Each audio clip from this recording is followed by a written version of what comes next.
Comme vous voyez là, aujourd'hui, dans ma région, il fait 15 degrés avec un ressenti de 13, nuageux et pluie débutant à 14h30 jusqu'au lendemain.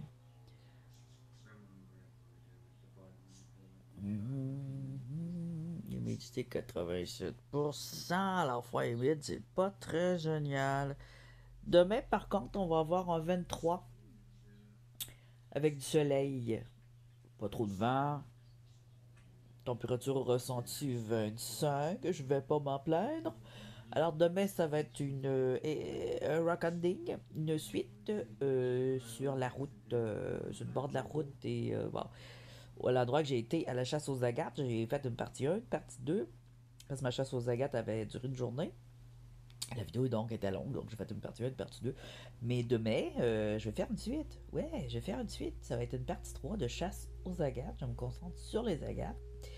Et aujourd'hui, donc, vu qu'il fait froid et que je suis à l'intérieur, je vais vous montrer comment polir à la main des agates. Wouh! Ou de la calcédoine ou des opales. C'est des silicates, c'est des belles roches qui ont une base de silice.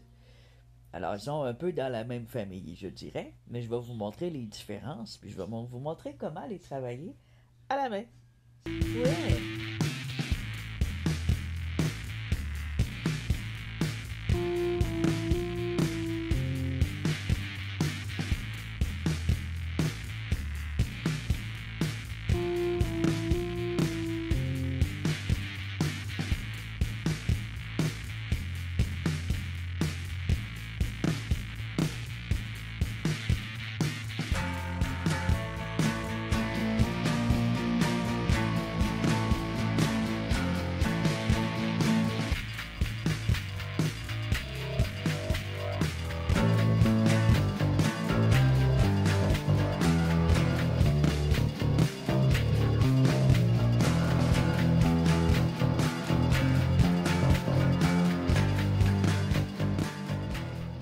Mystique et Fantasia Studio. Alors, ici, j'ai sorti des motifs. Des motifs. Ça, je vais vous l'expliquer plus tard. J'ai sorti des agates, des opales, et même un quartz, pour vous montrer les différences. À vue de nez comme ça, là sont lavées avec une brosse. Certaines ont été tournées dans le tumbler ou arrangées. Mais leur finition n'est pas terminée, là, mais quand on les trouve comme ça, dans le sable, dans la nature, dans la gravelle, ou whatever, où vous voulez, sont durs à reconnaître. Il faut vraiment les prendre dans la main, puis avoir une bouteille de spray d'eau pour les arroser. Alors, premièrement, le marbre, c'est rare qu'il est tourné, sauf quand vous le trouvez au bord de l'eau, il pourrait être tourné. Il faut prendre à ce moment-là un couteau. Mais je vais vous les montrer avant en gros plan, ok? Ici, je viens juste de le travailler avec mon Dremel, puis elle a déjà été tournée dans le tumbler.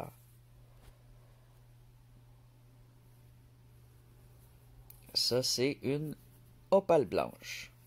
Tout ce qui est plus basique, le plus basique comme opale. Opale blanche, ça s'appelle tree arbre, parce qu'il peut y avoir parfois des petites textures d'arbre dedans. Ici, une agate, un peu unique, je pense, à la région où j'habite. On voit ici, je l'ai travaillé vite fait pour faire une fenêtre pour vous montrer sa texture. Voyez les lignes? Alors l'agate, elle contient des lignes. Des lignes comme ça. Toc, toc, toc, toc, toc. Là, ce qu'elle a dedans, c'est de la calcédoine et de l'agate. L'agate, c'est fait à partir de silicium. Calcédoine, c'est calcium et silicium à des degrés différents. Alors ici, on voit bien les formes de lignes. Hein? Ici, on voit une grosse ligne. Mais quand on la prend et qu'elle est vraiment brute, il faut la mouiller et la nettoyer un peu pour retrouver ces lignes-là et se dire, oh oui, c'est une agate. L'agate est plus dure que le marbre et a environ la même dureté que l'opale, mais elle est beaucoup plus tendre qu'un quartz. C'est pas vrai que c'est la même dureté. Des fois, vous allez lire que c'est la même dureté, c'est faux. Le quartz est tellement dur qu'avec un couteau, tu peux pas arriver à le graffiner. À moins de peser très fort, mais là, tu pourrais te blesser. Je m'adresse à un public un peu jeune, mais c'est tous les âges. Hein? Disons que je m'adresse à un public de tous les âges. Je vais essayer de faire attention pour pas utiliser une voix de jeune, mais je sais que j'ai des jeunes qui aiment bien mes vidéos de Pierre. Alors, la quartz, là, celle-là, elle a été tournée en plus. Alors, elle était beaucoup plus rugueuse puis sale que ça. Là. Elle a été lavée et elle a été tournée dans un tumbler. Alors, comme on voit ici, il y a beaucoup de craques. En plus de ne pas pouvoir être rayée facilement. Déjà, elle ne se raye pas à l'ongle. Hein? Et là, ensuite, tu utilises un couteau. Ça se raye au couteau. Elle pourrait peut-être se rayer au couteau, mais moins facilement que l'agate. Légèrement moins facilement.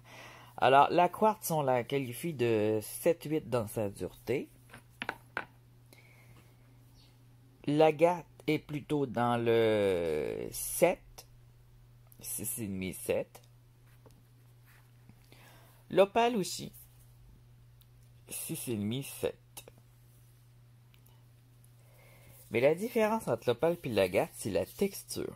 Quand tu la prends dans ta main, l'opale, tu as une sensation de gras. Parce que l'opale, elle contient de l'eau à l'intérieur. Si tu la frottes fort, là, tu sens pas de l'eau, mais tu as l'impression qu'elle est cireuse ou qu'elle est grasse. Tandis que l'agate, tu as plutôt l'impression qu'elle est lustrée. Qu'elle est lisse en surface. Comme un plastique fondu, je te dirais, la texture. Plus comme du plastique. Ensuite, le marbre, lui, il peut se rayer à l'ongle. Parce que lui, son degré de dureté, c'est 6. Et que si tu rayes comme ça fait une ligne, t'as vu? Puis j'en ai un peu sur mon ongle. Alors lui, c'est 6. Il y en a des plus bas encore, comme le talc et le talc, je sais plus quoi là, mais il y en a que tu vas vraiment. Tu vas faire ça, de même, il va arriver à revoler des morceaux. Là, il y en revole un petit peu. Mais c'est un marbre. Ça peut sembler un peu au talc. Il y a une petite différence de 1. Et ça se sable très bien à la main. Tu fais des très belles pierres à la main avec du marbre. Ça se prête très bien à la sculpture, évidemment. Et ceux-là aussi. L'agate et l'opale aussi. J'ai ici, et parce qu'il y a différentes formes de couleurs, là, et de textures dans ces trois-là, là, je vous ai montré des modèles blancs pour comparer avec un quartz, mais tu as absolument toutes les couleurs possibles imaginaires. Ici, une opale verte. Et elle a des formes dedans. Elle a des formes noires. De cette variété-là, j'ai un autre modèle ici. Encore une opale. On sent bien, quand je la touche, je sens bien la texture grasse. Elle a été mise au tumbler, puis elle a été sablée, elle a été travaillée, là. Elle était comme ça quand je l'ai pris. Je l'ai travaillé un petit peu, mais pas beaucoup. Puis je l'ai mis au tumbler, mais elle s'est cassée un peu. Ensuite, voici une autre forme d'agate. Une agate mousse brune. Alors, elle a tellement de bulles d'air à l'intérieur que c'est difficile de la rendre lisse à part à certains endroits. Alors, je l'ai sablée toute la nuit, mais le résultat, il n'est pas probant. Alors, je vais essayer de faire de quoi de beau avec pour permettre de voir ces dessins à l'intérieur. Parce que les agates contiennent des beaux dessins, hein, des lignes, des bulles, des mousses, des plumes, des formes d'arbres, toutes sortes de formes. J'ai ici une autre forme d'agate naturelle que j'ai pris moi-même. était plus ronde que ça, mais quand je l'ai mis dans le tumbler, elle est devenue triangulaire. Alors malheureusement, le tumbler l'a pas aidé et elle s'est cassée un peu. Elle a fait des cassures.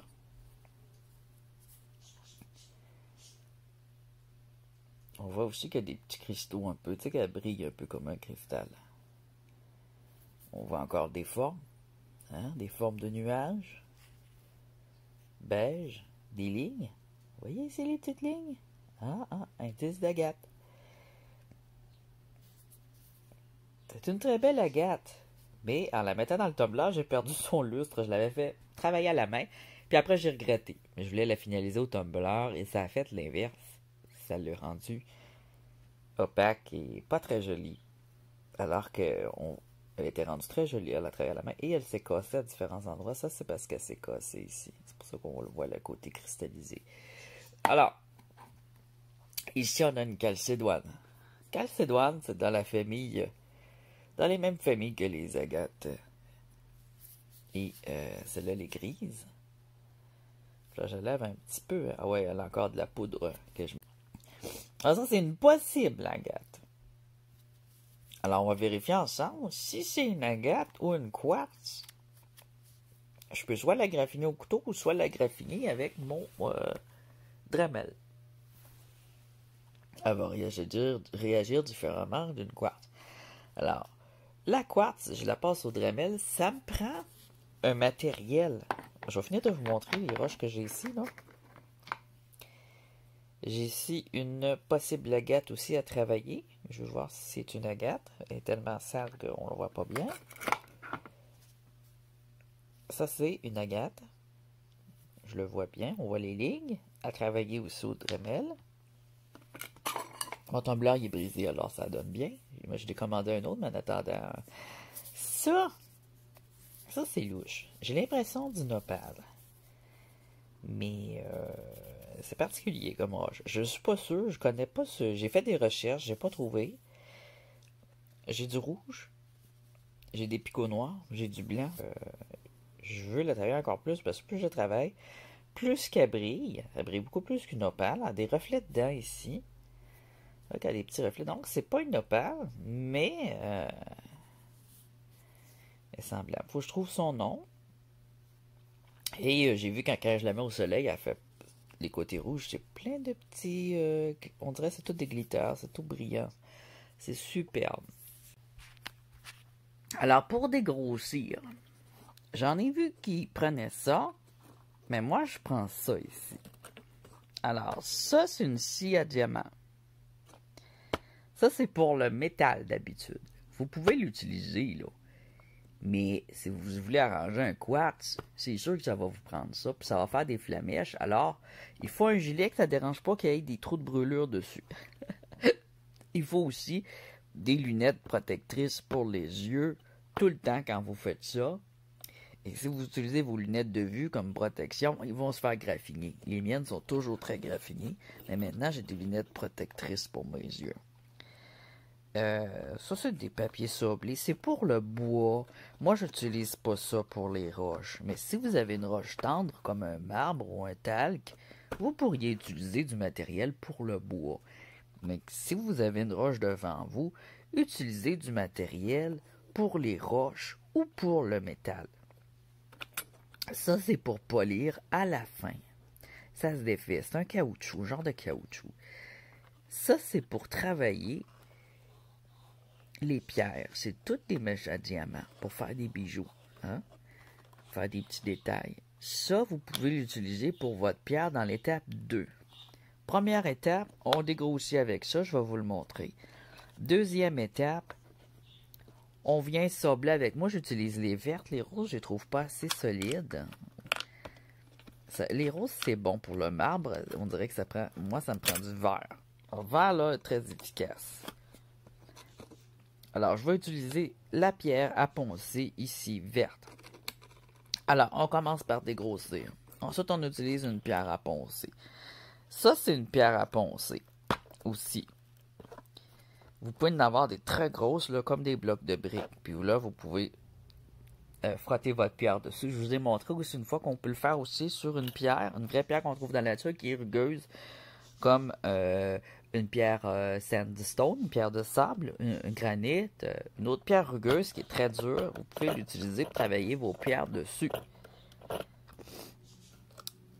Et ça, c'est pour la fin, à la toute fin. Mais là, on n'a pas fini. Première étape, on dégrossit. Deuxième étape, on dégrossit le dégrossit. Vous allez comprendre en le voyant. Troisième étape, on sable. J'utilise du sable à métal pour les voitures. Ça, c'est du 220. Je pourrais utiliser du 60 ou du 80 pour commencer. Ensuite, du 220. Ensuite, du 600. Ensuite, du 1000. 1000, c'est très doux. Après ça, qu'est-ce qu'on ferait? On prendrait ce truc-là ou ça avec la poudre que j'ai mis là-dessus. Cette poudre-là. Ça, c'est du 1200. C'est l'équivalent de 1200. Et on le frotte. On peut le mélanger avec de l'eau un peu. Et on le frotte. Et je vais vous montrer comment. J'ai ma technique pour faire ça. Parce que c'est pas évident, là, quand il est en poudre. Mais il y a des techniques. Ça se vend aussi dans des pots là, de ce grosseur-là. Des petites crèmes pour frotter. Il faut frotter rapidement et énergiquement et longtemps. Sinon, on frotte avec ça ici. Moi, je l'aime pas ça parce que ça se défait tout. Ça fait des morceaux partout. Puis ça se défait tout. On se ramasse qu'on a dans le nez, dans les cheveux, partout. On va y aller. On va travailler une des roches. Je vais en choisir une. Pourquoi pas? Ouais, pourquoi pas une qui est très... ouais, elle c'est pour voir ce que c'est, mais je sais pas. Là, je vérifie avant si c'est un quartz ou une agate. Ouais, avant de travailler celle-là. Mais ce serait intéressant parce qu'on voit pas du tout ce que c'est. Mais elle est pleine de craques. Je suis pas sûr que ça va être beau. C'est vraiment une expérimentation, celle-là. Attends un peu. Je vais prendre une petite agate. Moi, j'en vais faire des agates. Tiens, je vais prendre elle que j'ai fait que j'ai commencé. Elle avait... Elle n'a pas été roulée dans le tumbler. Mais souvent, des roulés dans le tumbler avant, ça va bien aussi. Comme ça t'élimine ton étape là, puis ton étape dégrossir dans le tumbler. Mais il faut que ça soit au moins une semaine à rouler, puis ça fait du bruit. Là, mon tumbler, il est brisé, alors je fais des bêtises avec mon tumbler. J'ai fait plein d'expériences. J'ai mis des trop grosses roches dedans. Alors, on va le travailler, et on va voir ça, cette belle petite agate que j'appelle mes agates de glace. Et demain, je vais aller justement à la chasse à ces agates-là. Je vais essayer de trouver des agates. Il y a des beaux jaspers aussi, hein, où je me concentre beaucoup sur les agates en ce moment parce que j'ai beaucoup des autres spécimens. Les agates, j'en ai très peu. Je vais commencer avec ça ici.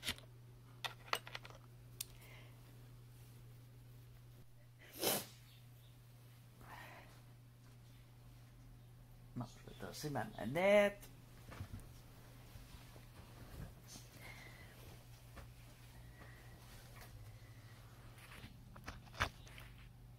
Voilà. Alors, je vais sûrement diminuer le son. Excusez-moi si je vous regarde pas dans les yeux, c'est parce que ma caméra est vers le bas, fait que ça m'énerve.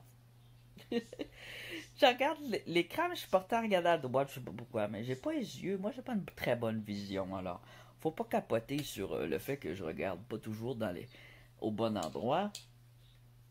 C'est quand on est légèrement malvoyant, ça arrive. Nos yeux vont pas nécessairement où on veut. Donc, moi j'avais ça. Regardez comment il est usé. Je m'en suis beaucoup servi. Je vais utiliser le diamant. Vous allez voir comme ça travaille bien pour dégrossir. Je vais vous montrer qu'est-ce qu'on dégrossit. Je vais essayer de vous le montrer en gros plan et bien filmer ça. Voilà. Et puis je vais sûrement baisser le son et mettre un peu de musique. Je veux quand même garder un peu de son parce que je trouve ça satisfaisant. Je trouve que c'est satisfaisant à regarder. Un polissage. Hop. Alors ça, c'est la petite clé. Hein. Tous les appareils comme ça, de style Dremel. Dremel, c'est la marque. Mais il y a plusieurs modèles. Job Boom, je ne sais plus trop. Là. Il y a plusieurs modèles. Jobmate ou Mastercraft. C'est tout bon quand même. Le Jobmate, je n'ai eu un longtemps. Puis c'est très bon parce qu'en plus je pouvais choisir ma vitesse. Alors lui c'est un Dremel, c'est une bonne marque aussi. Et mais j'ai pas payé cher. Il y a différentes qualités de modèles. Et c'est le moins cher qu'il y avait. Et je ne peux donc lui le moins cher c'est pas qu'il est moins bon, c'est que je ne peux pas choisir ma vitesse. Alors c'est toujours la même vitesse. Alors ce que je vais faire c'est que je vais enlever mes lunettes pour pas les briser. Alors je vais tricher parce que j'ai des grands cils. Je vais pas mettre mes lunettes. Mais vous mettez des lunettes, ok? Moi, je suis malvoyant aussi, puis quand je mets des lunettes, je vois absolument plus rien. Alors, je deviens terriblement aveugle avec des lunettes. Alors, les lunettes, ça se vend n'importe où qu'on peut faire de la construction. Ils recouvrent ici, jusque là. Vous pourriez mettre des lunettes de skieur ou de plongeur, ça serait aussi bon, là. N'importe quelle lunette qui va venir te couvrir ici, là. Donc, mets pas tes lunettes de vision parce qu'ils vont graffiner. Alors, je vais vous montrer un danger, là. Je vous l'ai montré tantôt. Ça, là, c'est dangereux. Quand il est trop usé, là, puis qu'il est proche de la vis, comme ça, là, il peut craquer, là. Puis là, quand ça va tellement vite que ça revole direct dans ton œil. C'est toujours dans ta face que ça revole. Parce que ça tourne vers notre visage. C'est mal fait, ces petites machines-là. Ça tourne pas vers l'extérieur, mais vers l'intérieur. Alors, on y va. Et là, ça enlève des morceaux, puis tu vas faire ça. Ok, on y va. J'espère pas saigner. Oh my god, c'est fou. Pas le focus où je veux, là. Alors, ça fait des petites flamèches quand même. Même si c'est une agate. Parce que ça, c'est un diamant. Une chose à diamant. Alors, faut pas faire ça sur le divan comme moi, parce que ça va faire des trous dans le divan et dans ton linge.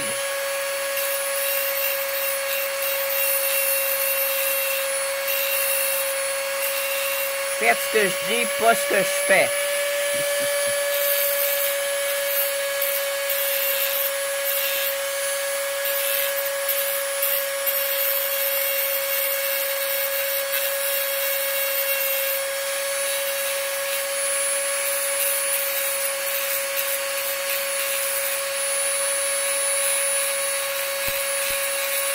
Vous voyez un peu, là.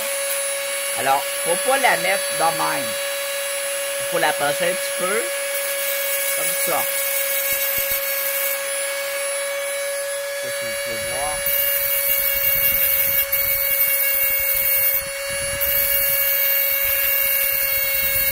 Comme ça.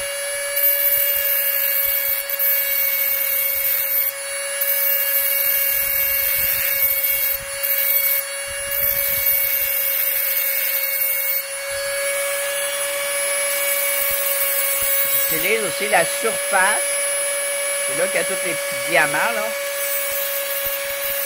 Comme ça. J'en arrache. Et voilà. Ça fait des belles surfaces.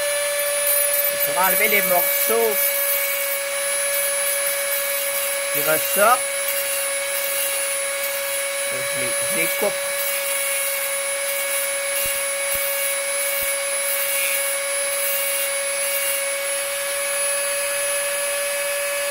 Vous voyez les traces.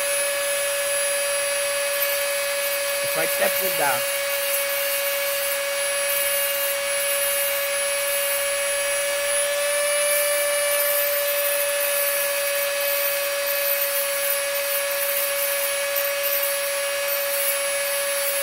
C'est très long. C'est pour ça que c'est pas un métier. Ça a déjà été un métier, là, mais c'est encore un métier, mais c'est pas un métier payant.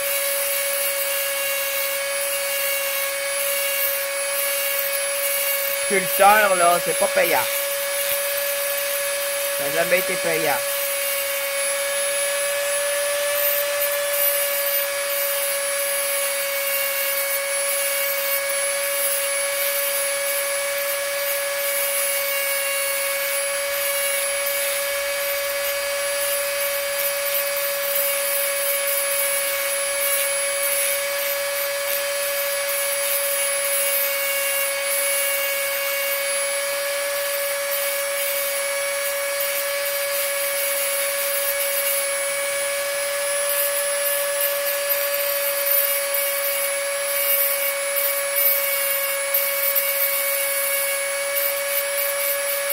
ça ici, c'est des mauvaises formes.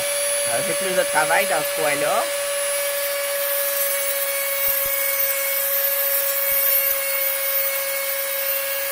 Je plisse mes yeux par protection.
Alors, mes techniques, je les ai pas inventées. J'ai eu un cours de sculpture quand j'avais 6 ans avec un grand sculpteur québécois. Et dans ma famille, il y a beaucoup de sculpteurs aussi. Donc, j'ai rien inventé. J'ai modifié un petit peu à ma sauce certaines techniques. Parce que chacun, on a nos petites méthodes, mais moi, je suis dans les méthodes de paresseux. Mon père, lui, utilise encore les ciseaux à sculpter. Alors, les ciseaux à sculpter, je l'ai montré dans une de mes vidéos, même dans quelques-unes de mes vidéos. C'est des pointes qu'on cogne. Mais pour une petite pierre comme ça, qui est semi-précieuse, on prend pas des ciseaux. Mais pour une grosse sculpture, oui, il faut prendre des ciseaux pour dégrossir. C'est satisfaisant aussi de travailler beaucoup à la main plutôt qu'à la machine. C'est pour ça que j'aime polir à la main. Dégrossir, je dégrossis à la machine quand c'est délicat. Je ne prendrai pas de ciseaux. C'est trop fragile. Alors, les ciseaux pour les grosses croches, oui. Mais pour les grosses.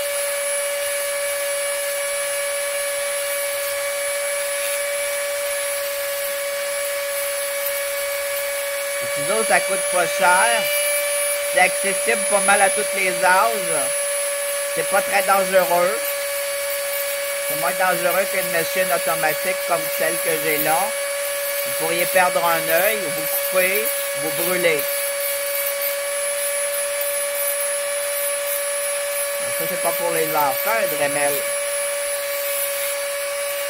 Si vous êtes adolescent, adolescente, un grand enfant, genre 9-10 ans, vous demandez à vos parents qui vous supervisent. Ça se fait pas tout seul. Il faut être supervisé.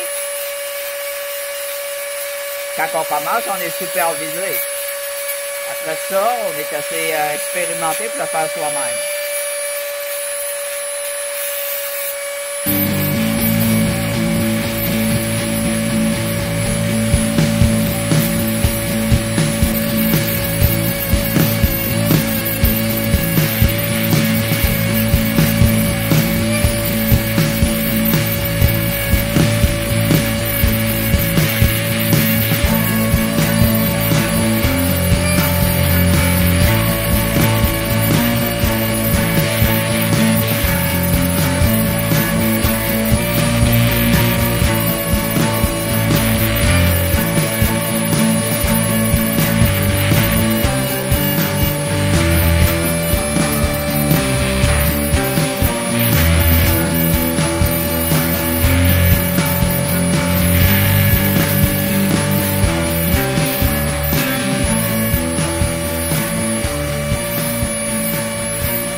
C'est full de poussière.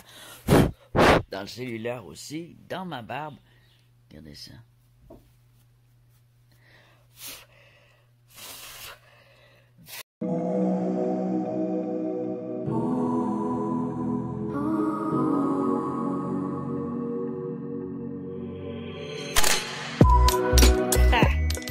Alors, je vais vous montrer ça, cette petite roche-là. Une fois dégrossie, là, elle n'est pas mouillée, hein, elle a encore de la poussière sur elle. Mais on voit le travail de dégrossissement, il fait quand même des grosses lignes. C'est pour ça que je dis qu'après, il faut dégrossir le dégrossi.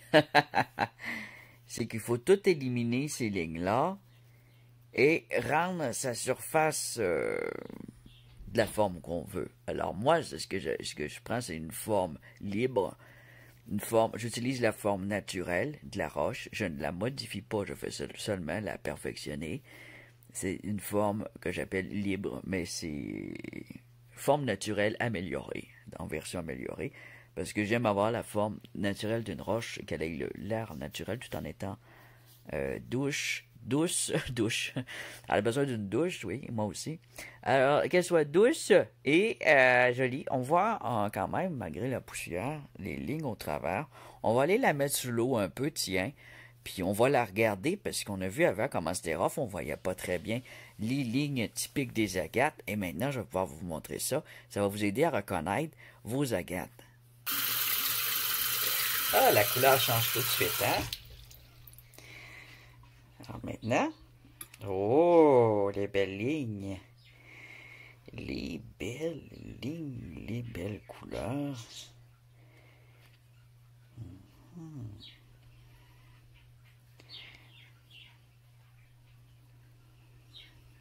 J'essaie de focaliser comme il faut, là. Voilà. Les couleurs de la glace. On dirait un morceau de bois dans la glace. C'est superbe. Superbe, regarde. Alors maintenant, on va faire disparaître ça, toutes ces petites lignes-là qu'on voit là. Ça, là. Alors, parce que là, toute sa surface est comme ça. Puis juste quand on la mouille, qu'on voit ça, là, une fois séchée, là, elle va tout être blanche, puis opaque encore. Par exemple, ça, elle avait de la poussière dessus. Alors, maintenant qu'on a fait qu'on a dégrossi, ça s'appelle vraiment du dégrossissement, on a enlevé tout ce qui était bosse, craque. Mais il nous reste des lignes, là, mais je veux dire, ce qui est grosse craque, grosse bosse, on les a. Il y a même des petits points noirs là-dessus, c'est beau. On dirait vraiment une forme de bois. Du bois avec de l'agate. C'est super joli, ça. Wow! Je capote sur ces pierres-là. J'ai fait des recherches pour les trouver. Je ne les ai pas trouvées sur Pinterest. Donc, je les ai mis moi-même sur Pinterest. C'est pour ça que je veux les finaliser, les mettre belles, pour pouvoir toutes mettre mes roches comme ça sur Pinterest. Et il y en a, si je trouve vraiment pas la définition après des semaines et des semaines et des semaines de recherche. Je vais les nommer. Je vais nommer la sorte que j'ai trouvée, puis je vais lui donner un nom. En habitant dans le Nord comme ça, il y a énormément de choses qui ne sont pas découvertes encore à certains endroits. Surtout parmi les insectes, parmi les roches, parmi les fleurs. À date, j'ai rien trouvé de nouveau. Même si j'ai cru parfois trouver du nouveau, ça donnait que c'était déjà découvert. Mais les insectes et les roches, là, c'est pas toujours. Ils n'ont pas toujours toutes des noms. Fait que c'est le fun de pouvoir baptiser sa roche soi-même ou baptiser son insecte. Mais il faut faire la recherche avant de savoir si ça existe, il faut faire une christie de bonne recherche. Donc, on va mettre ça ici. Alors, pour mettre ça ici, il faut que j'enlève ça ici. Pour le changer. Alors, j'ai une petite vis au centre. C'est tout fait de même, là. Ils ont toutes des petites vis de même au centre. T'as des plus gros modèles aussi, hein. De Dremel, t'en as avec des gros sauts. Ça, c'est génial, là. C'est très, très génial pour la roche. Je les conseille aussi, les gros sauts, c'est encore plus hot. Moi, j'ai pris petit comme ça parce que c'est des modèles bijoux, hein. C'est pour travailler des bijoux. Pour la sculpture, un gros, c'est cool. Mais je dirais que c'est encore plus cool d'avoir les deux. Alors, là, ça se dévisse pas quand je le tiens dans la main parce que ça tourne dans ma main. J'ai les mains secs. Alors, ce que je vais faire, c'est que je vais le mettre dedans pour pouvoir le tourner. Alors, ça, là, il faut le nettoyer aussi entre chaque échange. On souffle dedans fort en essayant de ne pas postillonner. peut aussi le nettoyer avec un séchoir à cheveux, un petit balai. Mais il faut vraiment aller souffler là-dedans parce que sinon ça reste coincé. Puis il faut le dépluguer du mur. Parce que sinon il peut te démarrer des mains. Alors, on dévisse ici. On utilise la clé, on appelle ça une clé.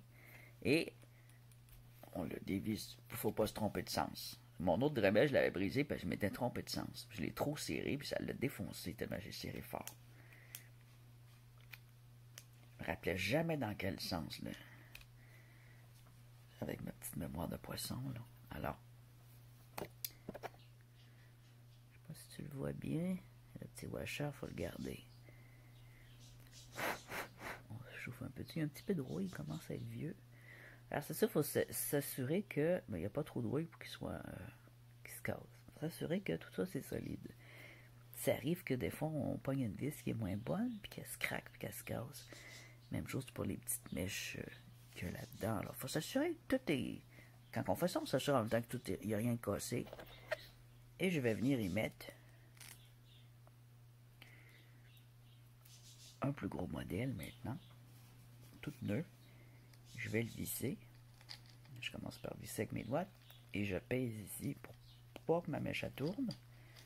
Le petit piton là, je l'ai montré tantôt.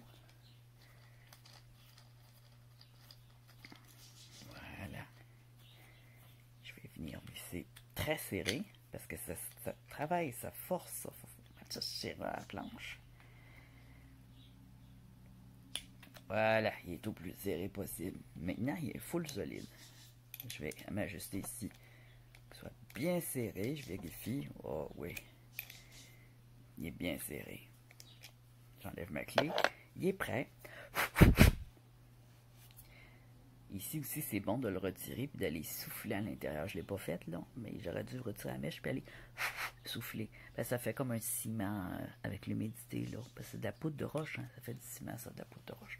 Bon, on arrête de parler. Et maintenant, on va y aller avec ça. Là, ça fait pas de flamèche. Je suis pas supposé. Ça en fait peut-être un peu. Mais ça, si je l'utilise sur un quartz, ça va faire des flamèches. Parce que c'est trop mou pour le quartz. Ça va le faire. Là, je vais vous le montrer.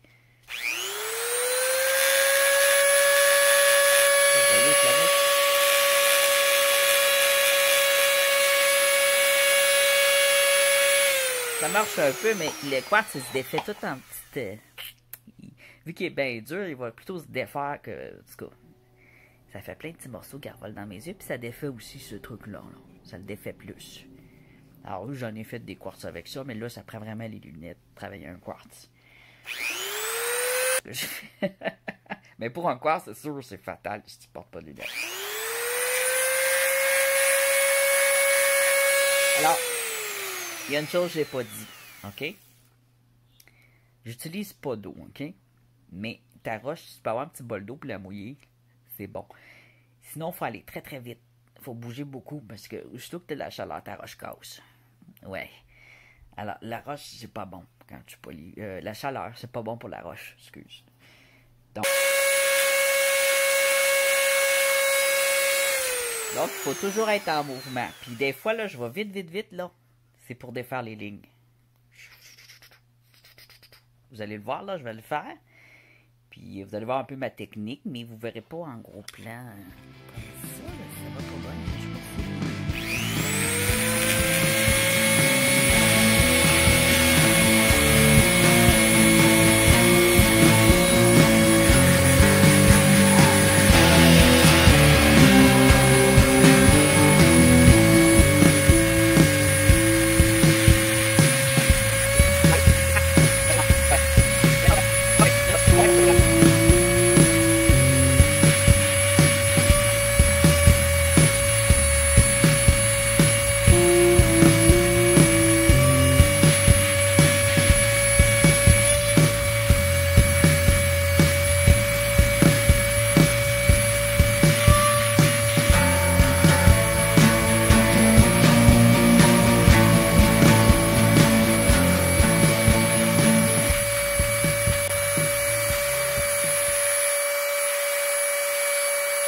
Presque terminé, mais je vais mettre pause, je vais le terminer et je vais vous montrer l'étape 2, le résultat.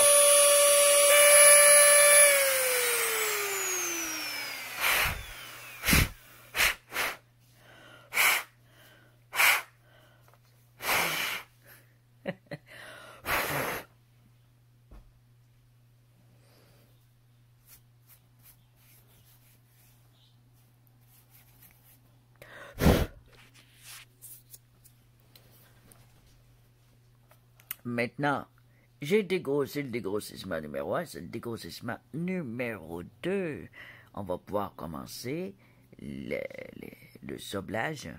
Le soblage. Ça, je vais le mouiller pour vous montrer la différence. Possible que ce soit une sorte de gâte fossile, là, ce que j'appelle la gâte de glace. Fabuleuse, avec cette texture boisée, là. Fait que c'est un blanc qui tire un petit peu au mauve, là. C'est super bon. Ok, on n'a pas fini, là. Parce que là, elle va sécher. Je vais essayer de vous montrer. Et elle va blanchir parce qu'elle n'est pas lissée encore. Elle n'est pas polie. Elle va avoir l'air mouillée même quand elle est sec. C'est ça qui est le fun avec le polissage. Oh, mais je suis content, mais vraiment belle. Tu vois, la blanchie, là. Elle sèche, c'est pour ça. Regarde. Tu vois? Ça, c'est parce qu'elle n'a aucun polissage. Aucun polissage. On va sabler cette petite chose sur du sablé, comme celle-là ici. Ça doit être un peu plus rugueuse que elle.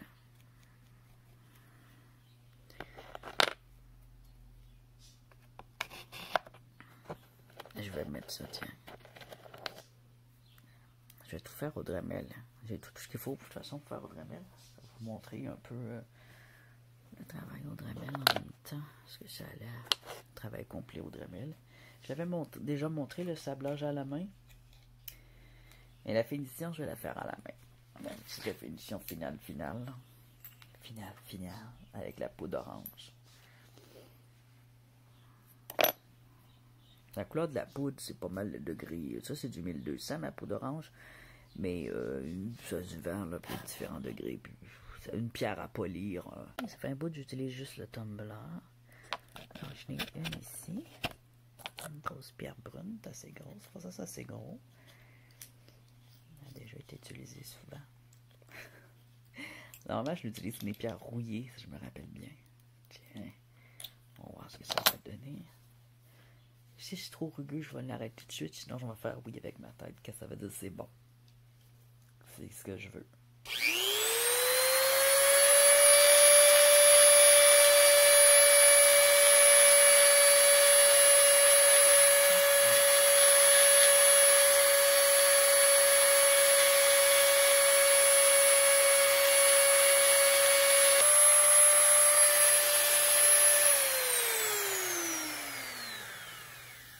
Ça a fait l'affaire. Ça s'en vient de plus en plus beau.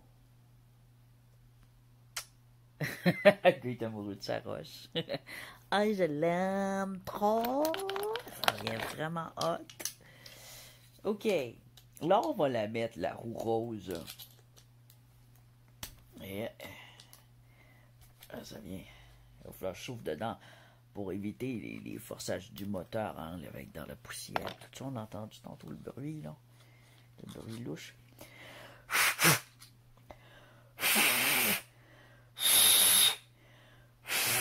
Surtout ici dans le crack. Si on pourrait utiliser un aspirateur à garage, puis l'aspirer serait pas pire aussi.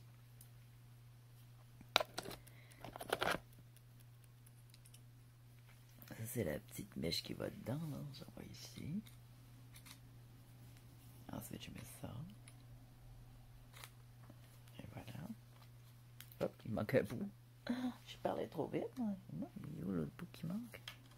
Ah, il est là, je le vois. Non. C'est pas comme ça. Ah! Ouais, allez, je commence à avoir les mains comme des pouces.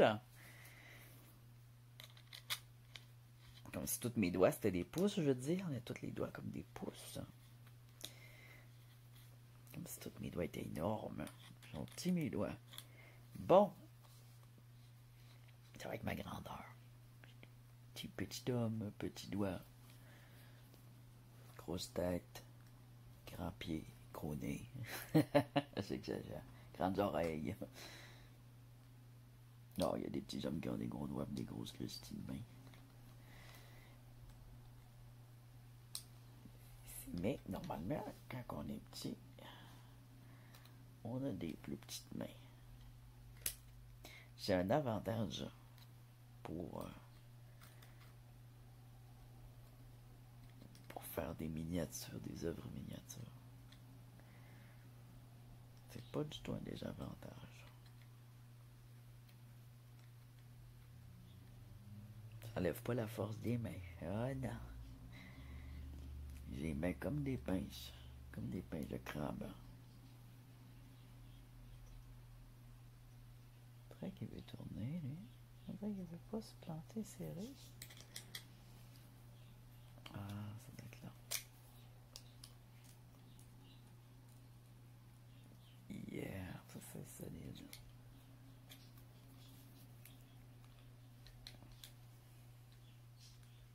Des fois, j'ai ça, je le solidifie tellement qu'il n'est plus enlevable. Ça m'arrive. Puis là, il faut carrément que tu jettes ta machine parce qu'il n'y a rien à faire. Ça m'est arrivé. Puis il était vraiment défoncé. Finalement, je l'avais réussi à l'ouvrir, mais c'était avec des outils. Mais j'ai vu que c'était tellement serré que ça avait défoncé l'intérieur de tout ça. Là. Le métal était fendu. C'était mais dans ce temps-là, je faisais des grosses roches de même. J'avais pas mes ciseaux pour les grosses roches. Puis je prenais ces petites choses-là pour des grosses petites roches. Puis des quartz, puis des jaspes, puis des affaires dures. J'en ai magané des machines avec mes sculptures. Alors là, elle est vraiment belle. Il y a un moment, je les mouillais avec ma langue. C'est peut-être parce que je voyais pas les lignes dessus. Puis le soleil, il s'en va un peu, la lumière, elle se dissipe. Puis, je vais enlever la poussière avec mon pantalon, là, mon gilet. Je la mouille pas, mais je vois quand même mieux qu'au début, là. Je la mouille pas, ça me tente pas de me lever. D'accord. Maintenant, on va mettre le rose. C'est quasiment un début de polissage, un sablage. Après ça, on va faire du ultra sablage. On va faire un polissage après. Là, on fait un sablage fin.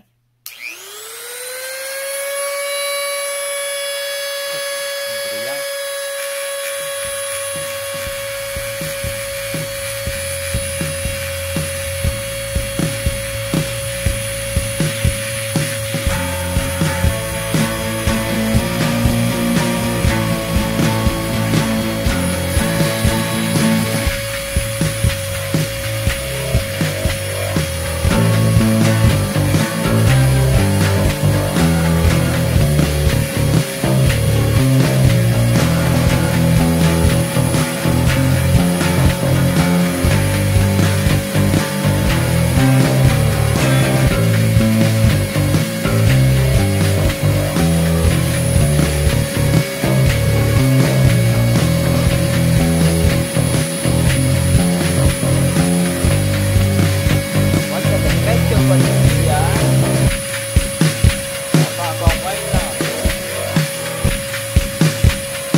Encore un peu de défaut d'ampleur, mais beaucoup moins.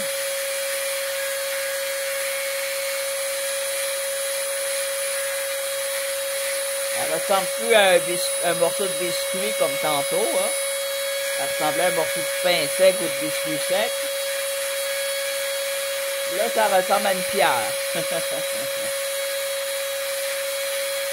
belle pierre. On pourrait la vendre, là. On va la mettre encore plus belle pour pouvoir admirer sa beauté.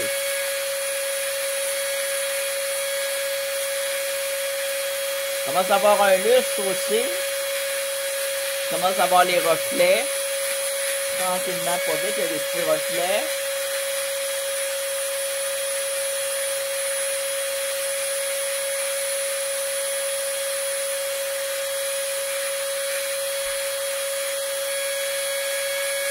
Après le polissage, ce qu'on va rechercher, c'est uniquement les reflets.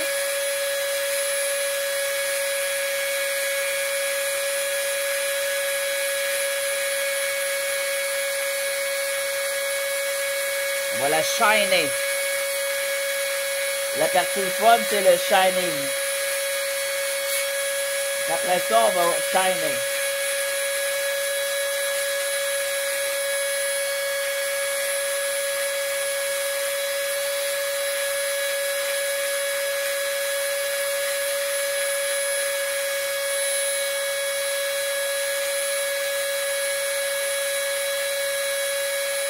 Pour shiner, je vais utiliser deux pâtes. Je vais vous les montrer. On va les faire ensemble. Je vais mettre pause, je vais finir ça. Bien. J'ai un peu moins de poussière que les autres fois, mais j'en ai encore quand même.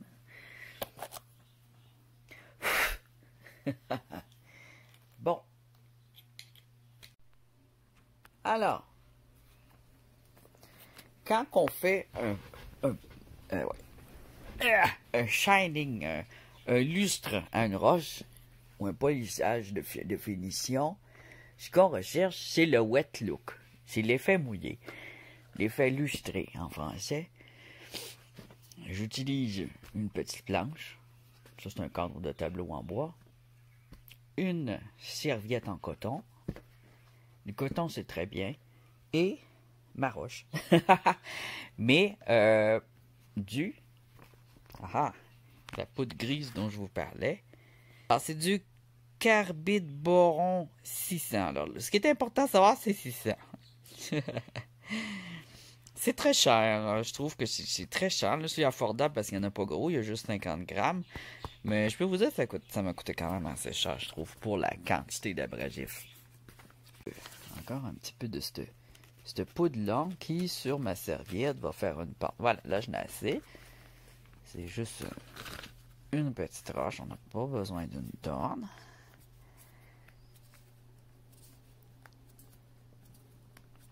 Je refais mon sac comme vous, là, parce que c'est salissant, ça. C'est salissant et ça tâche énormément. Et maintenant, je vais tout simplement, en regardant la télé, en écoutant de la musique, je fais ça comme ça. Sur chacune des faces,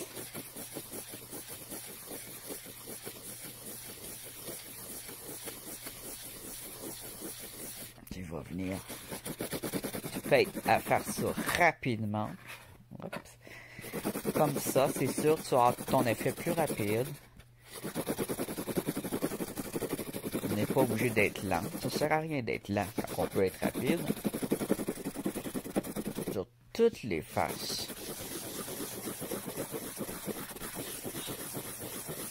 On peut peser assez fort et frotter fort. Et pour les endroits que je peux pas aller parce que là, ma surface est plate, je prends directement la guenille puis je viens la frotter. Là, je fais ça. Après ça, je vais la frotter.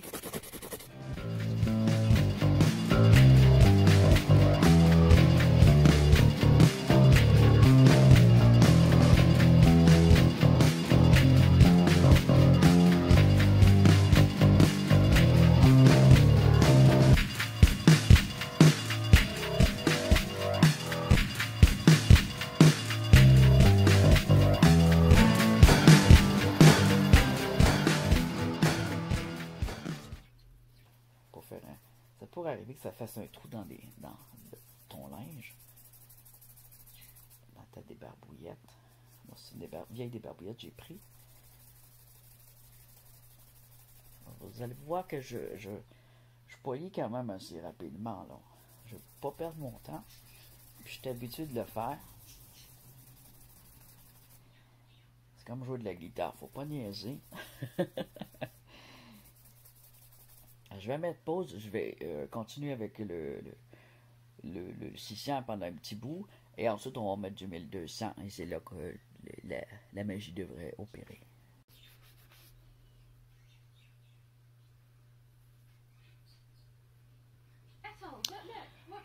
Alors, j'ai tout lavé, la débarbouillette pour enlever la poudre noire.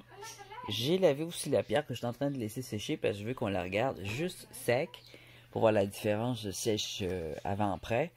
Et j'ai ici du 1200 que je vais mettre sur ma débarbouillette et venir frotter. Alors, pendant que ma roche... Oh, il est fendu. Oh, ça fait des dégâts, ça. Oh là là. Alors, je vais m'en verser sur ma débarbouillette. C'est pas trop en verser à terre. Voilà, à côté. J'en verse ça sur ma débarbouillette, puis ensuite, je vais vous montrer le résultat de la roche. Ah, elle est sec, toute sec. Et elle a été frottée avec de la poudre 600 et une débarbouillette. C'est beaucoup moins blanc. En tout cas, je trouve, là, avant-après, là. Je vais les mettre, les photos, là, en liste. Avant-après, pour qu'on voit bien comme il faut les étapes. Et maintenant, je vais mettre l'orange sur la débarbouillette. Je vais plugger aussi mon cellulaire parce que ça fait quand même longtemps, cette opération-là. Et je perds un peu de batterie. Une poudre abrasive 1200 pour le vert. Et je vais faire la même chose que j'ai fait avec la poudre noire.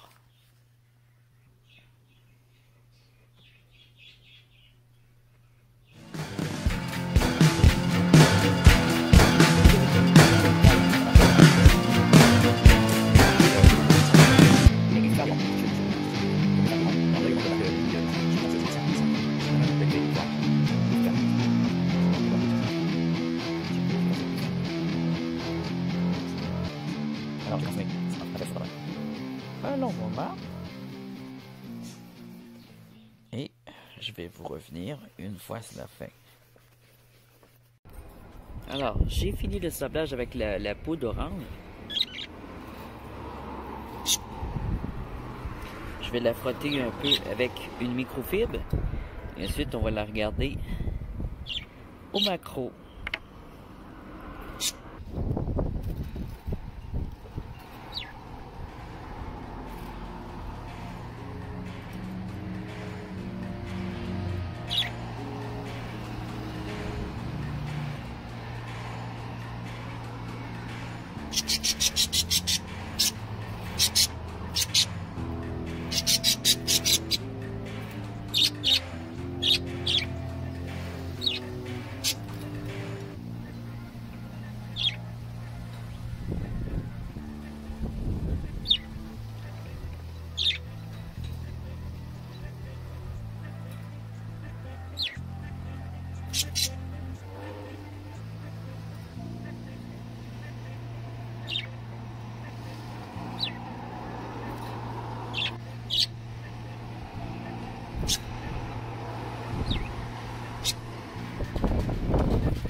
Trop belle cette roche.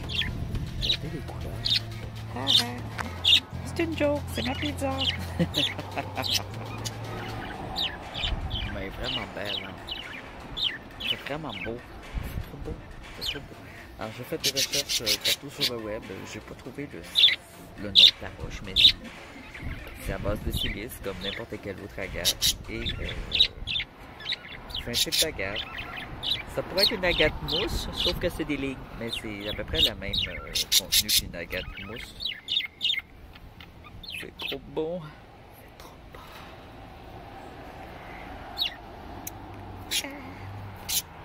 À plus, j'espère que vous avez aimé ce long tutoriel pour une seule roche. Comme vous voyez, c'est beaucoup de travail, hein. C'est un après-midi. Mais avant-après, hein, je vais vous laisser avec les photos avant-après, les étapes. Fait que pour combien d'heures, on se fait commencer à 4 heures. 4 heures de travail avec une ou deux petites pauses. Peace out.